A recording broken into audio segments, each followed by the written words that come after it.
Well, hi folks, the giant onion seeds now just about ready. I cut these off the plant about 2 or 3 weeks ago and let them dry out a bit more at home. I've got another 4 heads in there drying away. I'll just try and explain to you how I produce seeds, onion seeds, and what I'm going to try and do with these. But we'll just try and get a close up of these. I'll show you what they look like. It's probably quite difficult. I'm inside my kitchen and it's a bit dim. But if you look now, if I can get this in with it focusing, I don't know whether it'll not. You can see that each flower head now that's been properly pollinated has got about 3 seeds to each individual flower. So you do get quite a lot, and they're all ripening off now because they're black. So hopefully this is when I should be starting to sort of harvest them and get all the seeds out of the heads and remove them from all the chaff and stuff. But I'll just try and sort of explain how I did it, how to do it. I'll put a few pictures up. I'll try and overlay a few pictures if I can find some. So last year I put my biggest onion, my biggest 2 onions, well 3 onions actually, to seed about the start of December. That was after I'd lifted them about September and dried them off. You seem to need to do that instead of just leaving them in the ground, otherwise they just rot. So what I did, like I said, I dried them off, let them sort of go a bit dormant, and then towards the middle of December, then planted them in a 10-inch pot, kept them indoors in quite warm, in some warmth, and then by about January, the start of January, they started to sprout some leaves out of the top of the onion bulb again. So I just kept those growing until maybe the end of March indoors, and by that time, I'll try and put some pictures up like I said, they had quite a lot of leaves growing. And it was warm enough to put them in the greenhouse then. So what I did then, obviously I just put them in the greenhouse, and then all you're doing is waiting for them to keep growing and then start to produce the seed heads.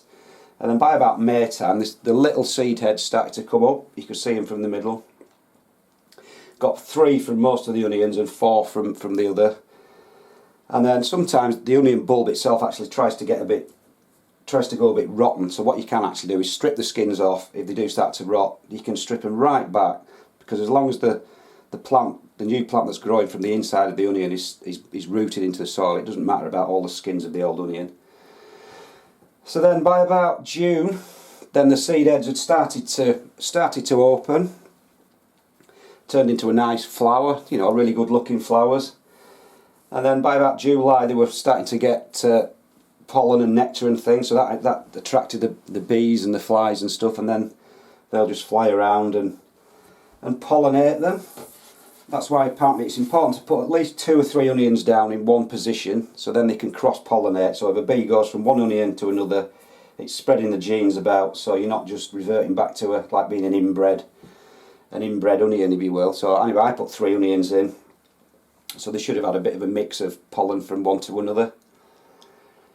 And then, like I said, yeah, July they were pollinated, and then what happens then, there are actually some that haven't dried out. They just turn into a big, like bulbous green thing on the end of the flower, and that's your immature seeds coming. And then I left it for another couple of months for the seeds to ripen and form, and then chop these off when they'd start to open up like that, so they didn't all fall on the floor in the greenhouse.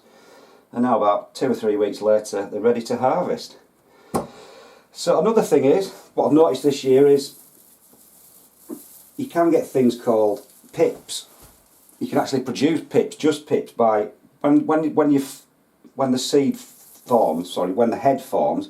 If you cut all the flowers off, instead of forming seeds, it'll form these little things. I'll show you. I don't know whether you can see it growing in there. They're like miniature onion sets, and they're a fleshy thing, like so, with root, and they actually root. And if you look, I've planted a few in there. I've never had much success with them, but apparently what they are is an absolute clone of the mother. So that's why a lot of people grow the show onions from pips, because they get a greater match, because they haven't been pollinated apparently. They're just like this Dolly the sheep of the onion world, if you will. They're like a clone, complete clone, of the onion. So I've tried that anyway, just to see if I can get any going, and might plant some and see how we get on. Oh, excuse me. But anyway, this is the onions as is. Now the hardest, fiddliest bit is trying to get it out. You can shake a few out. The ones that have really opened up wide. And if you look there, you can see some come out, but I'm not very organised because the sieve I actually use, there's loads of little bugs and stuff crawling out. The sieve I use to separate these, I've left it at the polytunnel, so I don't know why it's that dark in here, but you can see, getting a few seeds. So apparently, well, what I used to do, it's that long since I've done it. No, there you go, I'll show you some more of these pips. You can see those in there. They're the pips. So I don't want any more of those. So what I used to do, I think, was just, because it's that long since I've made my own seed, was just pull all the flowers off that are full of seed. And then it's just a matter of sort of rubbing them between your hands gently to release the seeds. And there's all the seeds, and then there's all the heads and the dry heads and bits of chaff and stuff. And like I said, I should have got my little sieve and I could have showed you, but it's just got holes small enough to let the seeds drop through, but it's not, the holes aren't too small to keep the sort of bits of rubbish like that. So it is a bit of a laborious process, but if you can see, look, it's probably a bit too far away. You do get quite a lot of seed in amongst all the rubbish, because like I said, there are 3 seeds in every head, and there's hundreds of 3 seeds in every flower, and there's loads of flowers on each head. So like I said, you probably can't see this, it's that dark in here.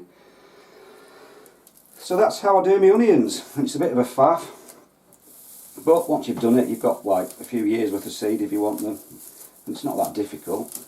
And it's nice to grow your own sort of strain of seed, and you can call it your own, especially when you're taking your own seed. So I will be giving a few of these away in some draws and competitions and stuff later on when I've got them all processed, probably round about Christmas time. So there should be a few folk can have a go at growing a few of these, depending on how many I get. So we'll do that later on. Once I've done this, it's a job you need to do when you're really bored, because it is so fiddly. It's one of those jobs. But anyway, folks, that's about it. That's how I produce my onion seed. I just need to get my sieve now and sort myself out. So that's about it, folks.